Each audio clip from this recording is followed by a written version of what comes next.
Hello from Cathedral Gorge State Park up in the middle of nowhere in Nevada. But we are here. It's about 11 a.m. We are going to head into the park. We're about to pay now. It's got a little self-pay station, so I'm gonna go pay our fee because we always pay fees. Never go into a park without paying the fee. But we're gonna go and do a couple of hikes. There's not a ton of hikes here. There's only like 6, I think.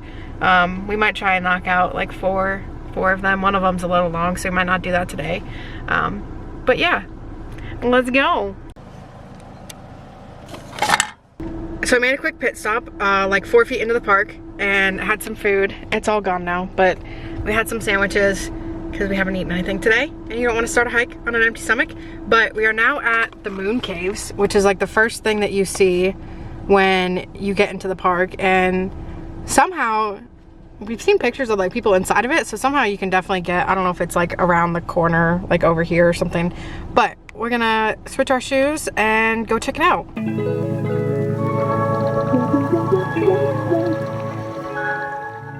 Okay, so our next task is actually figuring out where we can go in, and there's this little thing over here. So we're thinking maybe that little path up is where you actually get into it, because we've seen pictures of people like in the little caves and doing stuff and like walking through a little slot canyon-y stuff. This is proof that I'm here. I'm kind of cold, so I don't really want everybody to see me. It is, to be fair. It's like 35, 40 degrees today, so it is a little cooler, at least for Vegas, but it's nice like hiking weather. But yeah, I have a feeling it's that up there, so I might walk up here. There's also literally no one here. These are all, it's kind of cool you can get up close to them. They kind of remind us of like the hoodoos at Bryce, but just not as red. But I think KP read that this all used to be a lake, and all of the different kind of like layers got created by the different levels of the lake. It's something about a volcano. Your dad's not gonna like that. But it's pretty cool so far.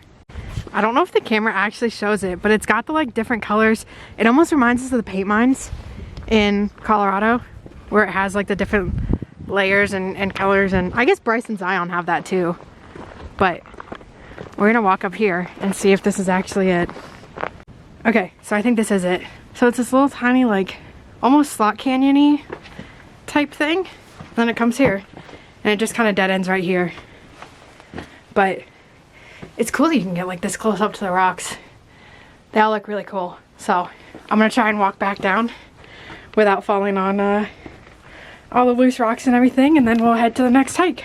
Okay, so all of this like rock area here actually used to be a lake, and that's how this like gorge was created. And you can see, I don't know if it shows them on the cameras, but they're like different colored sections and everything, and it's from the different water levels over the years, the like millions of years that this was created. But yeah, all the different water levels as it came down. You can see some things have like kind of harsher, I guess you can kind of see it there, harsher lines than others, but it was all created by the different water levels and the erosion over the years. My educational tidbit is that it's called Cathedral Gorge because some woman was like, wow, those look like European cathedrals. And now it's called Cathedral Gorge. So we're gonna head out to the next hike, which I don't know what it is, but we'll check on the map. And I think the next one will actually be like a little hike. This was literally like the cars right there. It was like 4 feet of walking, so this wasn't really a hike. But now we're gonna head out and do an actual hike. Okay, so we made it like 2 minutes down the road, and we came across this, just like sitting in the middle. It's literally just on the side of the road. The road's right here. And it is an old water tower. So it was constructed in the 1930s by the Civilian Conservation Corps. And it says that the water was like pumped into the top section here, and then was flowed through gravity through the pipeline to the picnic area. But it was closed off and the well was capped because of the high alkali content of the water. But it's literally just like sitting next to the road, just in the middle of nowhere. It's pretty cool.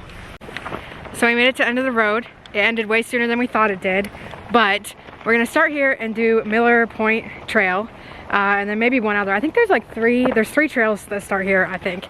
But we're gonna do the Miller Point Trail, maybe one other, and then we should be able to drive back along the main road and get back to another entrance area that has the entrance to the Eagle Point or Eagle View. They call it both in the little pamphlet trail, and then we'll do that trail as well. Guess what? What? That's the Cathedral Rock. This is right here? Yeah.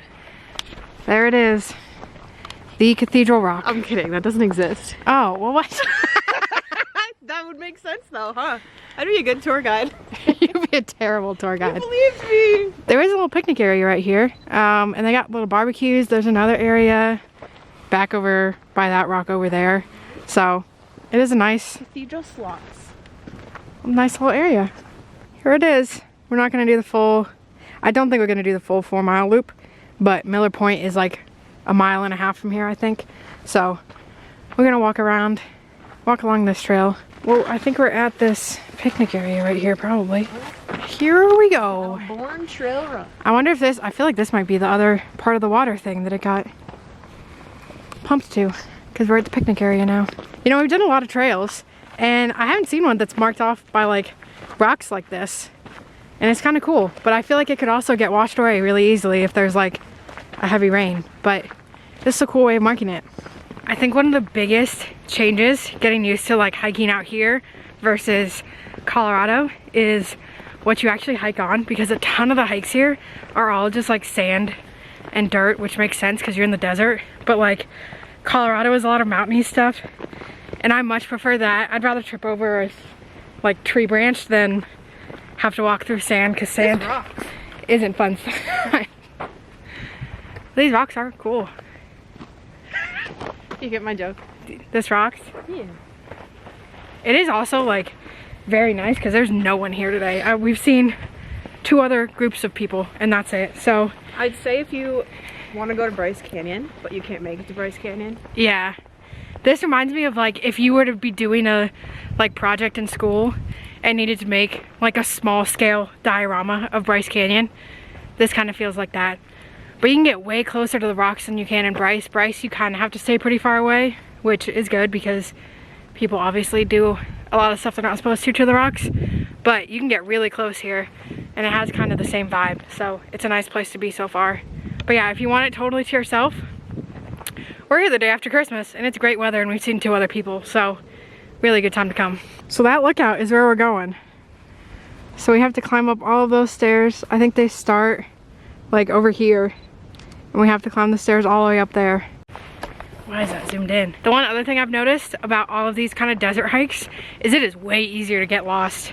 I think we were in a Valley of Fire. We like low-key got lost a little bit on one trail, but a lot of them are just, you just kind of walk along and hope that you're walking along something that actually is a trail, and they're not necessarily as well marked as some of the mountain ones. So you got to pay attention a little more, but otherwise they're really nice. I will say it's so cool that you can get like this close up to the rocks and like see all the different, I'm guessing this is like the different water levels over the years.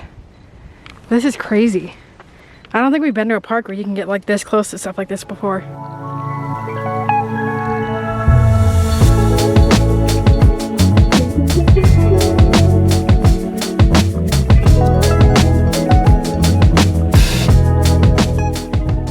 Made it to the top of all of those stairs, which kind of took the wind out of me, but it's a really nice view. You get a beautiful view of the whole gorge. The one thing I wish we would have known is right back there's a parking lot, so you can definitely just drive up here, which is a lot easier than walking up all those steps. But it really wasn't that long of a hike. That maybe took us like 20 or so minutes to get up here, so it's really nice, and it's got a little seating area up here for you and great views. Alright, so we're already back at like the beginning of the trail, and that actually didn't take us nearly as long as I thought it was. So I think we are going to end up doing the Juniper Draw Loop Trail, which is about 3 miles, but we haven't really walked that much today. So it's supposed to be flat, so we'll get the steps in. Yeah, I think this one, that one obviously had a little bit of a climb. It really wasn't that bad in comparison to all the other climbs that we've done. It was really easy. But this one I think is supposed to take you through the valley of the kind of gorges and everything over here. So we're gonna do that, do a little 3 mile hike, and then drive up to Eagle's Nest, which I feel like Eagle's View. I think it's Eagle's View. Oh. Eagle Point. to see if we can see the views from over there. But I think, I want to say this is the trail right here. This is 4-mile loop. Who knows? I think it's 3. Little pamphlet says 3, but I think this little tiny trail right here is what we're gonna head on next. It is like kind of, we were talking about how this is one of the first like really cloudy days that we've had since moving here, and of course this is the day we picked to go out, but it's really nice because it's nice and cool. The sun's not beating on you. Obviously you can look out and see that there's no coverage or shade or anything, so definitely would not suggest doing this in like the middle of summer, but on a nice cloudy day like this where it's cool, it's perfect weather to come do it.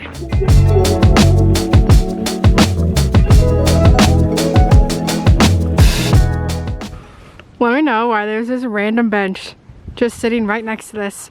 It's not even like, the trail is this way. There's just a bench sitting there, just looking at this, also, nothing else. This trail is not super scenic. Yeah, it's very flat. My shirt up. It's very flat and it's very easy so far, but you basically just look at the same thing the entire time, which is all the stuff that you can see from above. So if you're looking for something to just get out and walk, this is nice. But so far there's nothing that's been like magical or groundbreaking on this hike. It's just a lot of the same rocks from a lot of different angles. Okay, we're almost, I feel like we have to almost be back to the beginning. We're walking on what would be, this is actually, yeah, what would be a river. On the little map it shows like water squigglies through here, but obviously it's dry right now. But honestly, like, I don't know, rating of the trail so far is like 5 out of 10. It's so easy. I don't think we've had an easier trail than this in a long time. There's like absolutely no elevation gain. It's literally just flat dirt, but it's just not like the prettiest. Since we travel so quickly, we try to find the trails that are like, I don't know, almost like you get the most bang for your buck, like you see the most on the trail. You get the best views. Like, it's not like super difficult. Yeah. Like it's totally fine if they're long. But this almost reminds me of how we started to feel in Bryce when we did the, what is it, the Peekaboo Loop trail. Ooh, which that one is so long. It's very long. Cool. Parts of it are very cool. Yeah, you do get better, like you get a lot of really good views and it is really nice, but it is super long and some of the parts you're just looking at the same things for a long stretch of time. So sometimes it was a little like, okay, when are we gonna get to see something else? But do not do this one if it's hot. Yeah, if it's hot, there's absolutely zero shade. We have not hit one bit of shade this entire trail. So to be fair, I don't think any trail we've done yet has shade, but no. The first and second one, you are like kind of in a much tighter canyon. Yeah. So I imagine it's cooler. Yeah, but obviously like Nevada in general, I wouldn't suggest hiking in the summer. Even Valley of Fire closes in the summer. Yeah, Valley of Fire is close to where we're doing like, I mean, it's in a loop for no reason. It's closer in Vegas. But yeah, there's like parts of it that are just fully closed during the summer because it's such a high risk of hiking out there. So kind of Nevada parks in general, but I don't know. This is a nice one if you're just looking for a calm walk to get some steps in and a little bit of exercise. But other than that, the views you get from the road and from like up high are basically the same as you get down here. So we got just a tiny bit lost. We never really lost. We knew the direction we needed to go in, but we ended up on the little, there's like adjacent to the trail. Yeah. I saw the poles, like the indicators, a little bit away. So I knew we were near where we had to be. It was just, it's a little, like I said it earlier, the desert ones are a little confusing. They're not necessarily well marked, but now we're definitely on, there's like a little nature loop. So we're definitely on that now. So we stayed on a trail the whole time. Yeah. Because we're very adamant about not going off trail. So we're on this little nature loop. The parking lot is right there. So we're just gonna walk over to the parking lot and then probably drive up to the Eagles Point, Eagles View. They call it everything. So we're gonna drive over there and check out that view. And then we might call it a day. It gets dark so fast and it's already 1 o'clock. Yeah, it gets dark. Low key starting at like 3:30. And we're not ones to really hike in the dark unless we know it well. Like we'll hike Rocky Mountain in the dark because we know it pretty well. But we haven't really been out here. There's really no one out here. And we're in the middle of the desert. Like 2.5 hours away from Vegas. So yeah, we have an early morning tomorrow again. yeah, we're going to, actually, I'll talk about that later. I'll talk about all of our plans for the next couple weeks in a little bit. But yeah, we're gonna head back to the car. I might have another sandwich because I'm a little hungry, and go to this last little hike. There is a campground over here that there is one RV parked at. Like, Barbecue pit. oh, this is a little barbecue pit over here. But it is actually just completely dead here. But it's a nice time to come. You still get nice views. There's little picnic areas everywhere. There's like a stone barbecue pit over here. So if you're here like for the day, it's definitely a good place to be. And I think over here, there's bathrooms over here too. So, which is nice because not a lot of the state parks and national parks necessarily have bathrooms at all trailheads. But yeah, I mean, overall, it's not a bad park. Maybe you rate it a little lower than Valley of Fire, but to be fair, Valley of Fire has some really good views. Yeah, but it's really nice. It's super quiet, super calm. You feel like you have the whole park to yourself, which is rare for the parks that we've been to. It is also a lot cheaper, I think, than Valley of Fire. Because I think I said $5 for Nevada residents and $10 for non-residents. Yeah, so if you're a Nevada resident, $5. There's a little, like, I think we showed it, the little pay station that you can self-pay, which, so you don't have to wait in long lines or anything like that. So it's really not a bad trip if you're wanting to get outside for a day, or if you are kind of in. There's also like a whole little bundle. Oops. There's a whole bundle of parks over here. Yeah, we were looking at the map, and when you walk into the visitor center, there's like a wall with a bunch of different parks on it, and we didn't realize until we actually looked at it. It was all state parks in the area. There's a ton in this area. Like 30 minutes of each other. Yeah. They're not far from Great Basin. So you could definitely like come and do a like state and national park kind of cluster over here.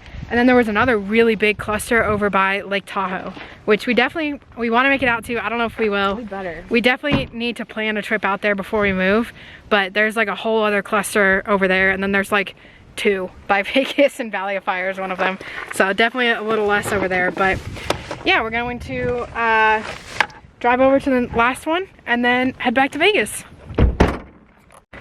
All right, we're breaking out the map because we made it to the first little pull-off after the getting out of the park, which is what we thought was the Eagle View one. Oh my gosh, I think this is just a random hike up here.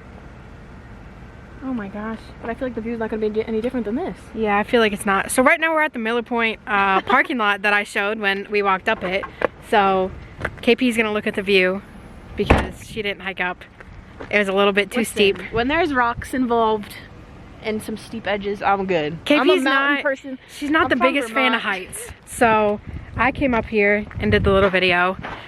But now we drove up here and we can look at it, and then I guess we'll head back. I guess there is no other, I'm not sure what that other thing actually is, but I really think that this last one is something that just like loops around the edge, which is weird. Yeah, it might be, because there is a little trail over here, but it is really pretty up here. You get a good view of like the whole park. It's really a small park. I definitely expected it to be a little bigger, but there's really not much in the whole park as a whole. But it is, I would say, a good park if you want to go camping. There is like a whole camping area, barbecue pits. And you're also not completely off grid because we've low-key had at least a few bars for the whole. Yeah, we've had like cell service the whole time. Like if you do want a remote workplace or something. I think there's a town like 10 or 15 minutes one direction and 10 or 15 minutes the other direction to like grab stuff. So it's really a good place to camp without being like totally isolated from everything. Yeah, there's a ton. The whole park has a lot of picnic areas. So even if you're just in the area and want a good spot with some views to have lunch or something, this is a great place to come. So if I remember everything that I just read correctly, basically this whole area was like mountainsy and was created by lava and like volcanoes and stuff. And then as the weather, the climate here used to be more humid, there was obviously water here. And then faults and a less humid climate caused the water to drain into the Colorado River and has like slowly just kind of drained over the years and created the kind of gorge that we see today. And honestly, there's not, I'm sure when it like floods, you can kind of see like, we walked on it for some of it, the little, did not walk out there, look at that. Like river. Do you see that? That little outpost? Yeah. Yeah, that's where you walk up the trail that you stopped. Oh. But But you can definitely see like that's the river, and you can tell that like when it rains, water will come like through here. But otherwise, it's just completely dry right now. But it's so quiet. It's so quiet. It's so so fly fart. So, final thoughts on this park. If you want a quick one to go to and just want to take like a short hike, that Miller Point hike from the bottom up to here is probably like the best bet. It's not too long. You get everything you want. You get a good view.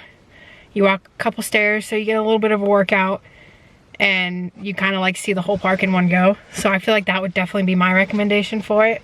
But it is a quiet park to come to if you're just looking to be outside without a bunch of people around. So it's not terrible. I feel like this would be a nice park to split between another state park in the area. Yeah. Like maybe do one in the morning and then there's very nice picnic spots here, so maybe like have a picnic here and then go to another one. Yeah, because it's really not like, there's not a whole lot. There's not a ton to actually do here, so you can get through it pretty quick and see a lot of the park. But it was good. I'm glad we came. We checked it off the list. We've been wanting to come and honestly just see more of the parks in Nevada in general. So glad we got this one off the list. And then we have so many trips planned for the next 2 weeks while we're taking a break from work. So we have a trip to, where are we going this weekend? Or actually, we're going to Death Valley tomorrow, hopefully. Cell service and power is out of Death Valley, and it has been for a couple of days, but we might just go anyway. And then we're going to Great Basin this weekend, and we have a trip planned to Sedona for KP's birthday. So we're gonna go see Sedona, walk around there, see a couple of stuff there. We're going to Saguaro while we're there. So we're checking off a bunch of national parks and other parks and areas, outdoor stuff that we've been meaning to see and have wanting to visit since we moved here and just haven't gotten to it. So we're trying to check off as much as we can before we move, but we're super excited. And then we're also gonna go skiing in Mount Charleston. So we're seeing like every type of climate and landscape that you can see over the next like 2 weeks. So it should be really fun.